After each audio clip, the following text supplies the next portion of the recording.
Ainda sobre o verdadeiro dom de línguas, né? Estamos indo agora para o quarto vídeo sobre isso.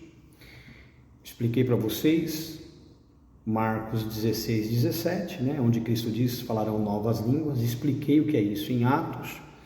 Li 1 Coríntios 14, quando Paulo explica ali sobre o dom de línguas. Deixei bem claro que não se trata de uma língua ininteligível, mas sim outro idioma, o qual é novo para mim, pelo dom eu sou capacitado a falá-lo, mas porque ele já existe para outros povos.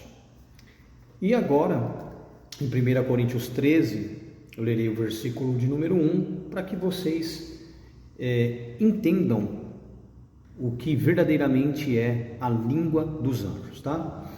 Então, 1 Coríntios 13, 1, Paulo diz à igreja: ainda que eu falasse as línguas dos homens, os outros idiomas, e dos anjos, foquem em anjos, e não tivesse amor, seria como um metal que soa ou como o sino que tine. Ou seja, tudo que eu diria seria inútil, em qualquer idioma, dos homens ou dos anjos.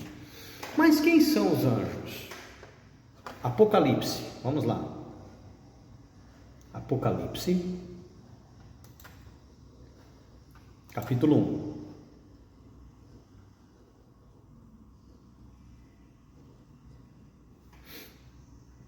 Vamos lá, vamos entender aqui.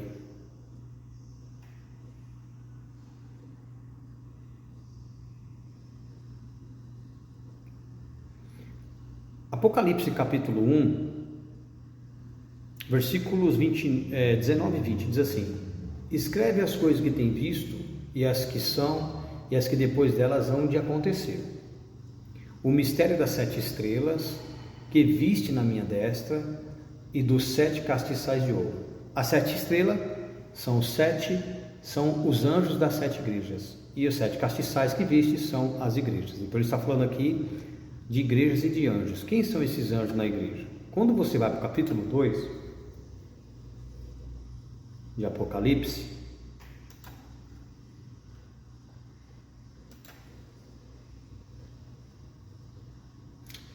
versículo 1 diz assim, ó: escreve ao anjo da igreja de Éfeso, que é um anjo das 7 igrejas, um dos 7 anjos das 7 igrejas, certo? No caso, esse aqui é o anjo de Éfeso. Quem é o anjo de Éfeso?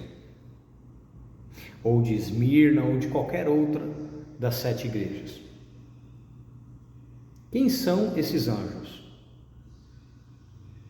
Lembra, ainda que eu falasse a língua dos homens e dos anjos, as línguas dos homens e dos anjos. Então, as línguas dos homens e dos anjos. Espera aí, como assim? Do que ele está falando? De idiomas, certo? Dos homens e dos anjos. Quem são esses anjos? Aqui em Apocalipse deixa bem claro que são os responsáveis, os encarregados das igrejas. Então são 7 anjos encarregados por 7 igrejas da Ásia, beleza? Mas quem são esses anjos? Vem comigo. Agora nós vamos lá para Malaquias, Antiga Aliança, para descobrirmos quem são esses anjos. Malaquias, capítulo 2, versículo 7. Porque os lábios do sacerdote devem guardar o conhecimento, e da sua boca devem os homens buscar a lei, porque ele, o sacerdote, é o anjo do Senhor dos exércitos. Então, o termo anjo, ele não diz respeito somente a seres, a mensageiros celestiais, mas também humanos encarregados de pregar o evangelho, sacerdotes, sejam eles apóstolos, profetas, evangelistas, pastores ou mestres. Então, em 1 Coríntios, capítulo 13, versículo de número 1, quando o apóstolo Paulo fala, ainda que eu falasse a língua dos homens, as línguas dos homens, ou seja, idiomas estrangeiros, e dos anjos, dos missionários judeus. Se eu não tiver amor, eu nada serei. Por quê? Os gentios, a quem os missionários judeus, apóstolos, profetas, evangelistas, foram-lhes pregar o evangelho, quando os ouvia em suas orações orarem em sua língua natal, achavam que, se aprendessem a oração em hebraico, aramaico, se tornariam mais espirituais do que os demais. E Paulo disse, ainda que eu falasse a língua dos homens e as línguas dos homens e dos anjos, se eu não tivesse amor, eu nada seria. Seria como um metal que soa, como um sino que tine. Não serviria para absolutamente nada. Aí nós entramos em 1 Coríntios 14, onde Paulo diz que não adianta ir até os gentios, falando com eles um outro idioma que não seja o deles, porque seríamos como estrangeiros, como bárbaros para eles e eles para nós. E até mesmo que movidos pelo Espírito falássemos em suas línguas, se nós não orássemos ou pregássemos com entendimento, ou seja, tendo a interpretação daquele idioma em que estivéssemos pregando a palavra aos estrangeiros, a nossa mente ficaria infrutífera.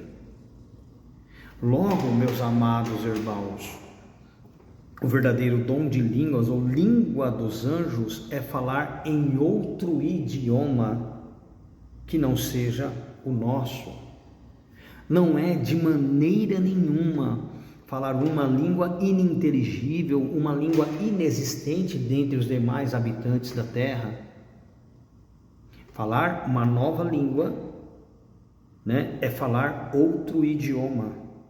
É pregar o evangelho na língua dos povos aos quais somos enviados como missionários. Logo, se estou no Brasil e não tenho um estrangeiro no culto, o Espírito Santo não me tomará em outro idioma.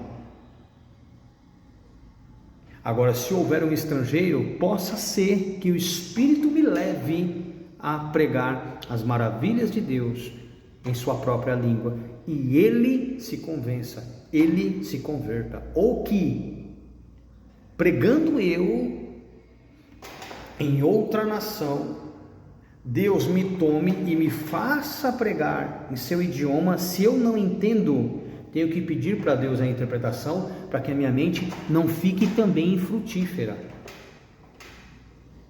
Certo?